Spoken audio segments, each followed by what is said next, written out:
The rain was coming down in sheets that night, a hard, relentless, the kind that makes even the strongest souls want to hurry home. But for Jake, a single dad and veteran, home was never just about four walls. It was about making sure his little girl, Emily, had food on the table and felt safe, no matter how rough the world got. On his way back from a late shift at the mechanic shop, Jake heard something, a faint cry. At first, he thought it was just the wind, but then he saw it, a small bundle at the corner of a dimly lit alley, a baby, alone, soaked to the bone. Without hesitation, Jake scooped the child up.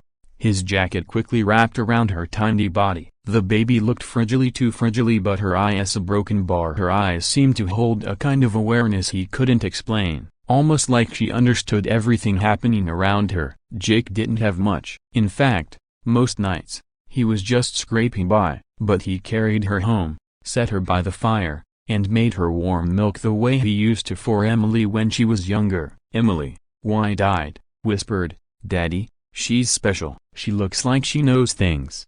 Over the next few days, Jake realized just how special this little girl was. She would babble, but her babbling sounded like patterns and numbers, rhythms. Once, she reached out her hand, and a toy Emily had left on the table floated just for a second before dropping to the floor. Jake froze, not believing his eyes. Emily gasped, but Jake didn't care if it made sense or not. She was a baby in need, and he was going to protect her. Then came the twist. News reports started flashing across every screen. Missing child, a daughter of billionaire tech CEO Margaret Hale. Pictures appeared, and Jake's heart stopped. The baby in his arms, a broken bar, was hers. The genius baby he had rescued, the one who could make objects move with just a thought, wasn't just anyone's child. She belonged to one of the most powerful women in the country. Panic rushed in. He was just a single dad with grease-stained hands and overdue bills. What would happen if people thought he had kidnapped her? But before he could decide what to do,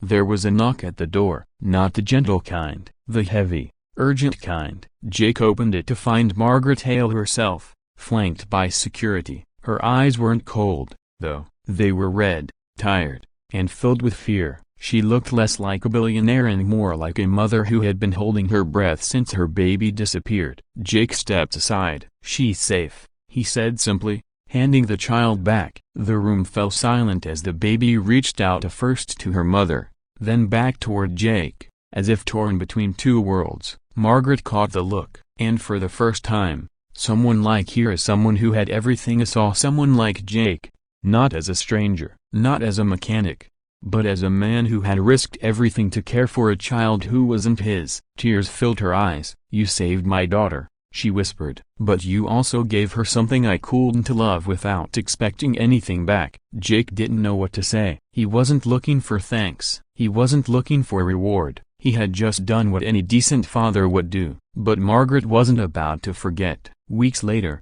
Jake found himself standing in her office, not as a suspect, but as a guest. Emily held his hand, looking around at the skyscraper views with awe. Margaret turned to him and said words that would change his life. "You've shown me what humanity looks like, Jake. I want you on my team, and not just as an employee, but as someone who can remind us all what truly matters: family, integrity, heart." Jake smiled, humble as ever. He didn't see himself as a hero. But Emily squeezed his hand and whispered, "Daddy, you saved her a broken bar, but she saved us too." And in that moment, everything came full circle. The single dad who had almost nothing had given everything. And in return, he discovered that sometimes, the greatest superpower isn't moving objects with your mind broken bar, it's the courage to open your heart when it would be. Margaret's words lingered with Jake long after that day in her office. He had walked in expecting nothing, maybe even dreading judgment, but instead,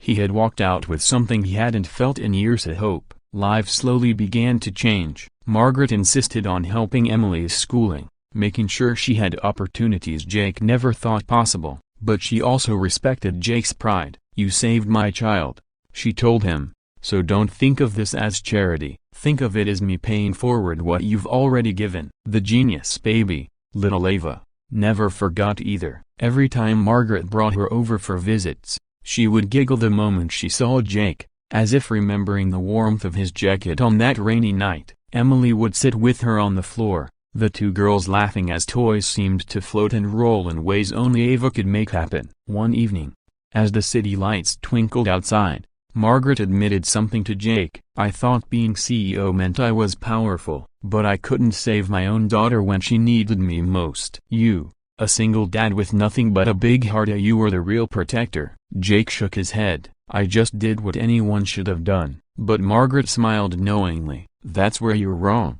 Not everyone would have stopped. Not everyone would have cared. That's what makes you different." For Jake, the biggest reward wasn't the new opportunities, or even Margaret's gratitude, it was seeing Emily thrive. She had gone from being a shy, quiet girl to someone brimming with confidence. Watching her read books Ava's mother had sent, or laughing with Ava herself, reminded Jake that sometimes, blessings arrive in the most unexpected packages. The real twist came months later. Margaret made a bold announcement to her company, a new initiative focused not just on technology, but on using it to help single parents, veterans, and children in need. And standing beside her on the stage wasn't another billionaire or politician. It was Jake, humble in his worn jacket, holding Emily's hand. The crowd erupted, not because of his title, but because his story struck a chord. A man with little had chosen compassion when no one was watching, and in doing so, he had changed not only one life but many. And in that moment, Jake realized something he had never put into words before. Heroes don't always wear uniforms, and they don't need powers to move mountains. Sometimes, all it takes is a single act of kindness, a broken bar, and the courage to follow it through. Easier to look away,